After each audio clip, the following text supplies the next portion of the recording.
Nous estimons que la dette s'analyse d'abord de par ses origines. Les origines de la dette remontent aux origines du colonialisme. Ceux qui nous ont prêté de l'argent, ce sont ceux-là qui nous ont colonisés. Ce sont les mêmes qui géraient nos États et nos économies. Ce sont les colonisateurs qui endettaient l'Afrique auprès des bailleurs de fonds, leurs frères et cousins. Nous étions étrangers à cette dette. Nous ne pouvions donc pas la payer. La dette, c'est encore le néocolonialisme où les colonisateurs se sont transformés en assistants techniques. En fait, nous devrions dire qu'ils se sont transformés en assassins techniques. Et ce sont eux qui nous ont proposé des sources de financement, des bailleurs de fonds internes que l'on emploie chaque jour, comme s'il y avait des hommes dont le bâillement suffisait à créer le développement chez les autres. Ces bailleurs de fonds nous ont été conseillés, recommandés. On nous a présenté des montages financiers alléchants, des dossiers. Nous sommes endettés pour 50 ans, 60 ans, même plus. C'est-à-dire que l'on nous a amenés à compromettre le peuple pendant 50 ans et plus. Mais la dette, c'est sa forme actuelle. Contrôlée, dominée par l'impérialisme. Une reconquête savamment organisée pour que l'Afrique, sa croissance, son développement obéissent à des paliers, à des normes qui nous sont totalement étrangères, faisant en sorte que chacun de nous devienne l'esclave financier, c'est-à-dire l'esclave tout court de ceux qui ont eu l'opportunité, la ruse, la fourberie de placer les fonds chez nous avec l'obligation de rembourser. On nous dit de rembourser la dette. Ce n'est pas une question morale. Ce n'est pas une question de ce prétendu honneur que de rembourser ou de ne pas rembourser. Monsieur le Président, nous avons écouté et applaudi le Premier ministre de Norvège lorsqu'elle est intervenue ici même. Elle a dit, elle qui est européenne, que toute la dette ne peut pas être remboursée. La dette ne peut pas être remboursée. La dette ne peut pas être remboursée parce que, d'abord, si nous ne payons pas, nos bailleurs de fonds ne mourront pas. Soyons-en sûrs. Par contre, si nous payons, c'est nous qui allons mourir. Soyons-en sûrs également. Ceux qui nous ont amenés, ceux qui nous ont conduits à l'endettement, ont joué comme dans un casino. Quand ils gagnaient, il y avait plein de débats. Maintenant qu'ils ont perdu au jeu, ils nous exigent le remboursement. Et on parle de crise. Non, Monsieur le Président, ils ont joué, ils ont perdu, c'est la règle du jeu. La vie continue.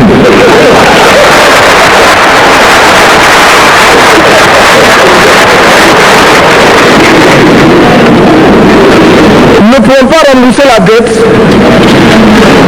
parce que nous n'avons pas de quoi payer. Nous ne pouvons pas rembourser la dette parce que nous ne sommes pas responsables de la dette. Nous ne pouvons pas payer la dette parce qu'au contraire les autres nous doivent ce que les plus grandes richesses ne pourront jamais payer, c'est-à-dire la dette de sang. C'est notre fin qui a été versé. On parle du plan Marshall qui a refait l'Europe économique, mais on ne parle jamais du plan africain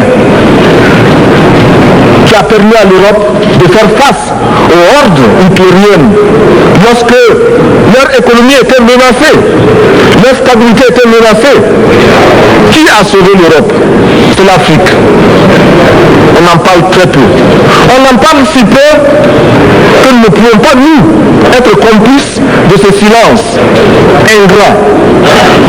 Si les autres ne peuvent pas chanter nos louanges, nous avons au moins le devoir de dire que nos pères furent courageux et que nos anciens combattants ont sauvé l'Europe et finalement ont permis au monde de se débarrasser du nazisme. La dette, c'est aussi la conséquence des affrontements. Et lorsque l'on nous parle aujourd'hui de crise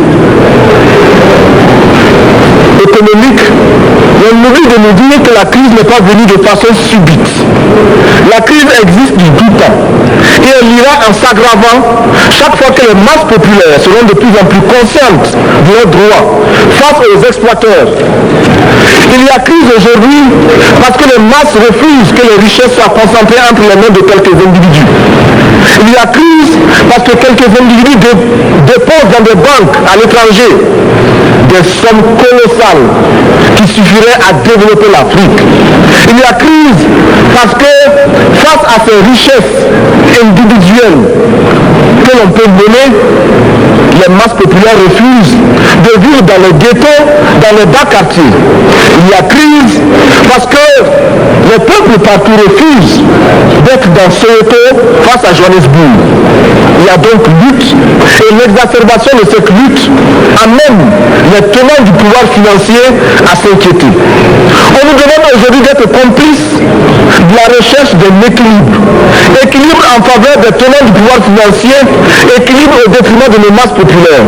Non, nous ne pouvons pas être complices. Non, nous ne pouvons pas accompagner ceux qui sucent le sang de nos peuples et qui vivent la sueur de nos peuples. Nous ne pouvons pas les accompagner dans leur démarche assassine. Monsieur le Président, nous entendons parler de clubs.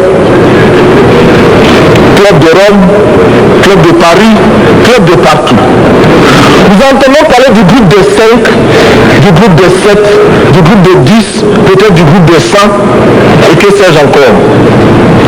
Il est normal que nous créions notre club et notre groupe. Faisons en sorte que dès aujourd'hui, Addis Abeba devienne également le siège, le centre d'où partira le souffle nouveau, le club d'Addis Abeba. Nous avons le devoir aujourd'hui de créer le front uni d'Addis Abeba contre la dette. Ce n'est que de cette façon que nous pourrons dire aux autres, en refusant de payer la dette, nous ne venons pas dans une démarche belliqueuse. Au contraire, c'est dans une démarche fraternelle pour dire ce qui est. Du reste, les masses populaires en Europe ne sont pas opposées aux masses populaires en Afrique. Mais ceux qui veulent exploiter l'Afrique, ce sont les mêmes qui exploitent l'Europe. Nous avons un ennemi commun. Donc, notre club parti d'Addis Abeba devra également dire aux uns et aux autres que la dette ne saurait être payée. Et quand nous disons que la dette ne saurait être payée, ce n'est point que nous sommes contre la morale, la dignité, le respect de la parole. Parce que nous estimons que nous n'avons pas la même morale que les autres. Entre les riches et les pauvres, il n'y a pas la même morale.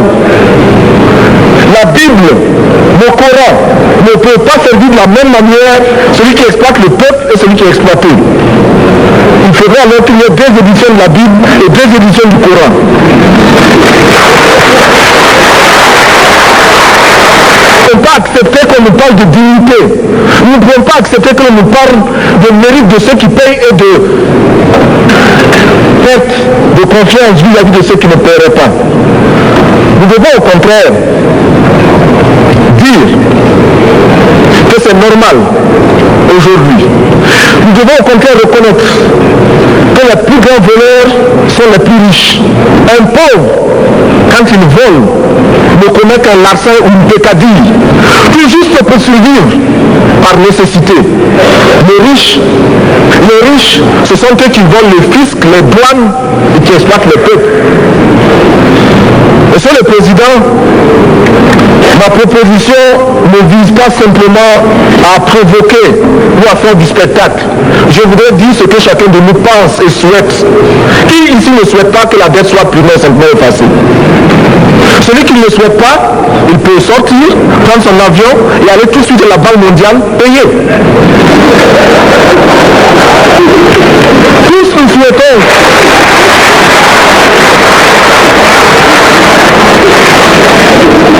ma proposition n'est pas non plus, je ne voudrais pas que l'on prenne la proposition du Burkina Faso comme celle qui viendrait de la part de jeunes sans maturité, sans expérience. Je ne voudrais pas non plus que l'on pense qu'il n'y a que les révolutionnaires à parler de cette façon. Je voudrais que l'on admette que c'est simplement l'objectivité et l'obligation. Et je peux citer dans les exemples de ceux qui ont dit de ne pas payer la dette, des révolutionnaires comme des non-révolutionnaires, des jeunes comme des vieux.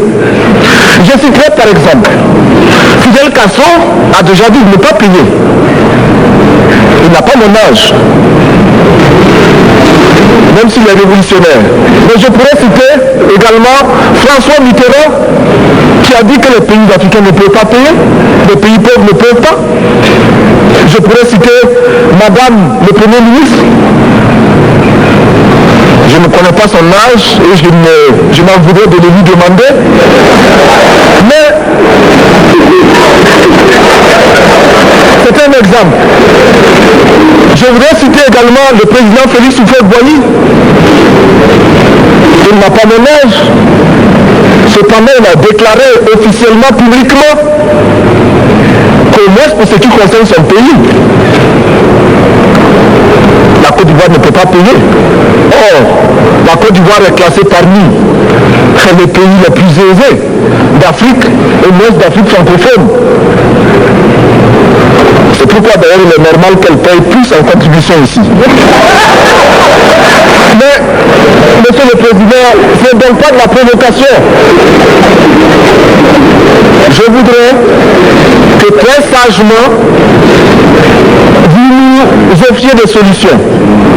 Je voudrais que notre conférence adopte la nécessité de dire clairement que nous ne pouvons pas payer la dette. Même pas dans un esprit belliciste.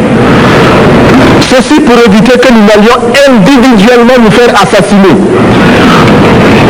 Si le Burkina Faso tout seul refuse de payer la dette, je ne serai pas là à la prochaine conférence. Par contre, avec le soutien de tous, dont j'ai besoin,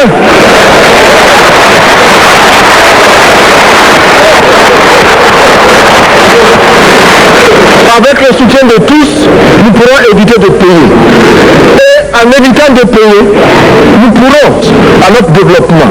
Et je voudrais terminer en disant, chaque fois qu'un pays africain achète une arme, c'est contre un Africain. Ce n'est pas contre un Européen. Ce n'est pas contre un Asiatique. C'est contre un Africain. Par conséquent, nous devons également, dans la lancée de la résolution de la question de la dette, trouver une solution au problème de l'armement. Je suis militaire et je porte une arme. Mais monsieur le Président, je voudrais que nous nous désarmions.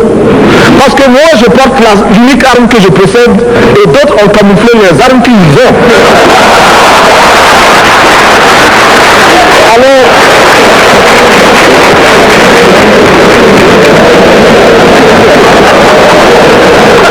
Alors, chers frères, avec le soutien de tous, nous pourrons faire la paix chez nous. Nous pourrons également utiliser ces immenses potentialités pour développer l'Afrique, parce que notre sous-sol sont riches. Nous avons suffisamment de bras et nous avons un marché immense, très vaste, du nord au sud, de l'est à l'ouest. Nous avons suffisamment de capacités intellectuelles pour créer, ou tout au moins, prendre la technologie et la science partout où nous pourrons les retrouver. Monsieur le Président, faisons en sorte que nous mettions au point ce fonds uni d'Addis Abeba contre la dette. Faisons en sorte que ce soit à partir d'Addis Abeba que nous décidions de limiter la course aux armements entre pays faibles et pauvres. Le gourdin et le couteau ceux-là que nous achetons sont inutiles. Faisons en sorte également que le marché africain soit le marché des Africains. Produire en Afrique, transformer en Afrique et consommer en Afrique. Produisons ce dont nous avons besoin et consommons ce que nous produisons au lieu d'importer. Le Burkina Faso est venu vous exposer ici la cotonnade produite au Burkina Faso, fixée au Burkina Faso, poussée au Burkina Faso pour habiller les Burkinabés. Ma délégation et moi-même, nous sommes habillés par nos tisserands, nos paysans. Il n'y a pas un seul fil qui vienne de l'Europe ou de l'Amérique. Je ne fais pas un défilé de mode, mais je voudrais simplement dire que nous devons accepter de vivre africain. C'est la seule façon de vivre libre et de vivre digne. Je vous remercie, Monsieur le Président. La patrie ou la mort nous intéresse.